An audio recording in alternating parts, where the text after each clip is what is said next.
Halo guys, kembali lagi di channel Klik Otomotif, channel terbaik untuk mendapatkan informasi seputar otomotif tahun 2023. Video kali ini akan membahas tentang motor Repsol Honda untuk musim MotoGP 2023. Motor ini merupakan salah satu motor yang paling diantisipasi di MotoGP karena spesifikasinya yang menakjubkan dengan akselerasi dan power yang luar biasa. Diperkirakan motor ini tembus puluhan miliar rupiah.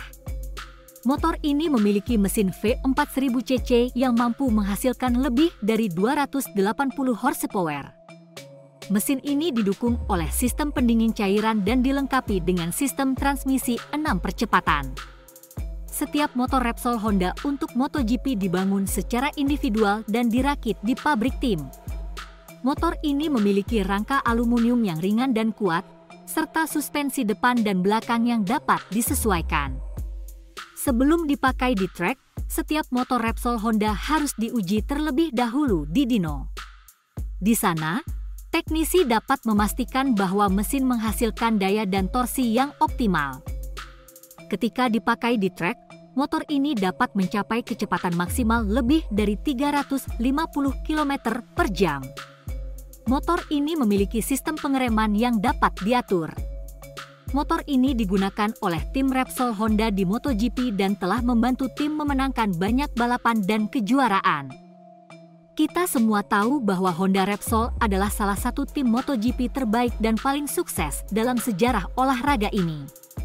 Namun, musim 2022 menjadi tahun yang sulit bagi tim ini, terutama dalam hal kecelakaan. Marc Marquez, salah satu pembalap terbaik di dunia, mengalami cedera serius pada 2020 dan absen selama hampir satu musim. Ketika dia kembali pada 2021, dia dan motor Repsol Honda kesulitan untuk menemukan ritme dan kecepatan yang dibutuhkan. Meskipun tim Repsol Honda telah melakukan banyak pengembangan pada motor mereka untuk musim 2022, namun hasilnya masih belum memuaskan. Kecelakaan yang sering terjadi pada motor Honda Repsol terutama disebabkan oleh beberapa alasan. Pertama, motor Honda Repsol tahun ini lebih sulit dikendarai daripada sebelumnya. Beberapa pembalap, termasuk Marquez, mengalami kesulitan untuk mengendalikan motor dan mempertahankan kecepatan saat di tikungan.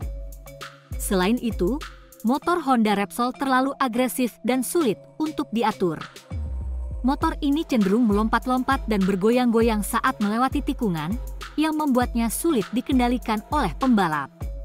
Terakhir, beberapa insiden kecelakaan terjadi karena adanya masalah pada mesin atau komponen motor. Meskipun Honda telah melakukan banyak pengujian dan pengembangan pada motor mereka, namun beberapa masalah masih muncul pada saat balapan. Pada Maret 2022, Marc Marquez berpartisipasi dalam balapan MotoGP di sirkuit Mandalika, Indonesia. Sayangnya, Marquez mengalami beberapa insiden dalam sesi kualifikasi MotoGP di sirkuit Mandalika yang mengakhiri balapannya. Dalam replay, kita dapat melihat bahwa Marquez kehilangan kendali atas motornya saat melewati tikungan pada kecepatan tinggi. Dia jatuh dari motornya dan terpental beberapa kali sebelum berhenti di sisi lintasan. Tim medis segera merespons dan membawa Marquez ke pusat perawatan medis. Setelah dirawat, Marquez diwawancarai dan mengungkapkan bahwa dia merasa kesakitan pada bahunya, yang merupakan bahu yang sama yang pernah dia cedera sebelumnya. Marquez kemudian menjalani beberapa pemeriksaan medis yang menunjukkan bahwa dia mengalami patah tulang bahu kanannya. Marquez harus absen selama beberapa balapan selama masa pemulihan. Dia juga harus menonton balapan berikutnya dari garasi timnya. Honda Repsol terus melakukan pengembangan. Tim Repsol Honda telah menjalani tes pramusim dengan hasil sangat menjanjikan. Marc Marquez, pembalap andalan Repsol Honda, telah menunjukkan performa yang luar biasa di atas motor barunya. Marquez menyatakan bahwa tim telah melakukan beberapa perubahan pada motor dan strategi balap yang menghasilkan peningkatan signifikan pada waktu lap dan stabilitas motor. Rekan setim Marquez juga menunjukkan performa yang baik selama tes. Tim Repsol Honda mengumumkan bahwa mereka akan terus memperbaiki motor dan strategi balap mereka untuk memastikan kemenangan di musim ini. Setelah menjalani tes pramusim yang sukses, tim Repsol Honda optimis bahwa mereka siap untuk meraih kemenangan di musim ini. Tim telah melakukan persiapan yang matang, termasuk peningkatan pada motor dan strategi balap mereka. Marc Marquez, pembalap andalan Repsol Honda, telah pulih sepenuhnya dari cedera dan siap untuk kembali ke trek dengan performa yang luar biasa. Tim Repsol Honda yakin bahwa mereka memiliki kekuatan untuk bersaing dan meraih kemenangan di setiap balapan. Dengan persiapan yang matang dan kemampuan yang luar biasa, tim Repsol Honda optimis dan siap untuk memenangkan MotoGP musim 2023. Joan Mir mengatakan, "Hari ini kami menghabiskan banyak waktu untuk bekerja antara dua motor yang berbeda, membandingkannya secara langsung pada akhir sesi. Kami harus terus bekerja untuk meningkatkan performa motor di beberapa area, terutama dalam hal kemampuan membelok. Saya merasa sangat baik dalam pergantian arah dan kami terlihat cukup cepat di beberapa sektor dan perlu memiliki kecepatan ini di seluruh trek. Masih ada 1 hari lagi dan waktu untuk terus bekerja untuk membuat kemajuan lain." Marc Marquez mengatakan, "Pada pagi hari, ritme dan kecepatan kami tidak begitu buruk dan kami dapat bekerja dengan baik dengan setup dasar. Kami memiliki banyak pekerjaan yang harus dilakukan dan pada sore hari kami mencoba banyak hal besar dan tidak fokus pada satu putaran cepat. Situasinya tidak sepenuhnya terlihat dari lembar waktu. Besok, kami berharap dapat lebih fokus pada persiapan untuk balapan di sini di Portugal untuk memulai musim." Berikut beberapa spesifikasi Honda RC213V.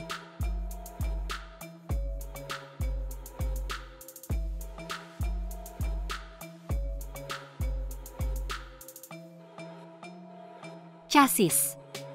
Tahun 2023 melihat perubahan pada chassis RC213V dalam berbagai cara untuk meningkatkan keseimbangan antara kemampuan berbelok dan stabilitas dengan tujuan untuk mengambil keuntungan terbesar dari mesin dan ban Michelin. Chassis aluminium twin spar ringan namun memberikan karakteristik kekakuan dan kekuatan yang dibutuhkan untuk mengirimkan daya impresif dari mesin RC213V ke roda belakang. Selain kekuatan, rangka juga memiliki fleksibilitas yang dikalibrasi dengan baik untuk memaksimalkan cengkeraman ban. Mesin RC213V memiliki kapasitas 1000 cc dan dirancang untuk mengoptimalkan keluaran daya maksimum sambil tetap cukup tahan lama untuk bertahan sepanjang musim 21 balapan dan 21 sprint pada tahun 2023. Evolusi untuk tahun 2023 terus berlanjut dan sejumlah perbaikan telah dilakukan untuk meningkatkan performa secara keseluruhan. Versi mesin 2023 tetap mengadopsi kemajuan yang dibuat setelah versi 2022 yang mengalami revisi berat setelah pembekuan pengembangan yang diakibatkan oleh pandemi COVID. Suspensi. Pada tahun 2023, Honda RC213V masih menggunakan suspensi Öhlins untuk bagian depan dan belakang. Suspensi menyediakan hubungan penting antara roda, chassis, dan pembalap karena tugasnya adalah menjaga ban tetap bersentuhan dengan tanah dan menjaga sebanyak mungkin cengkeraman pada lintasan balap. Ini adalah hubungan penting dalam rantai performa, dan karena alasan ini, kedua pembalap Repsol Honda Team memiliki teknisi Öhlins yang didedikasikan untuk mereka. Dengan bekerja sama secara erat, HRC dan Öhlins terus mencari cara untuk membuat perbaikan pada suspensi. Bodywork. Bodywork dari mesin MotoGP memainkan peran penting dalam performanya, terutama dalam beberapa tahun terakhir dengan peningkatan penggunaan winglet. Aksesori aerodinamis ini membantu di beberapa area saat insinyur HRC mencari cara untuk mengekstrak performa maksimum dari RC213V. Setiap tahunnya, perubahan pada bodywork dan aerodinamika adalah salah satu yang paling mudah dikenali pada motor. Ban. Ban MotoGP dipasok secara eksklusif oleh Michelin. Setiap putaran balapan menyajikan tantangan baru bagi pemasok ban karena tata letak lintasan dan permukaan sirkuit yang berbeda-beda. Rem depan dari serat karbon dipasok oleh Brembo. Rem karbon ini menghasilkan daya pengereman yang luar biasa dan membantu menciptakan beberapa gambar menakjubkan dari pembalap yang masuk ke tikungan hanya dengan roda depan saat mereka mendorong batas. Pada kondisi basah, beberapa pembalap terus menggunakan rem karbon sementara yang lain memilih untuk menggunakan cakram rem baja yang dapat beroperasi pada suhu yang lebih rendah. Baik pada kondisi basah maupun kering, penutup eksternal dan saluran pendingin kadang-kadang ditambahkan untuk membantu mengatur suhu rem. Terima kasih telah menyaksikan video ini, sampai jumpa lagi di video selanjutnya. Mohon maaf apabila ada kekurangan ataupun kesalahan dalam menginformasikan. Silahkan apabila ada masukan atau tambahan bisa tulis di kolom komentar. Jangan lupa like, komen dan subscribe untuk mendapatkan update video dari kami. Terima kasih.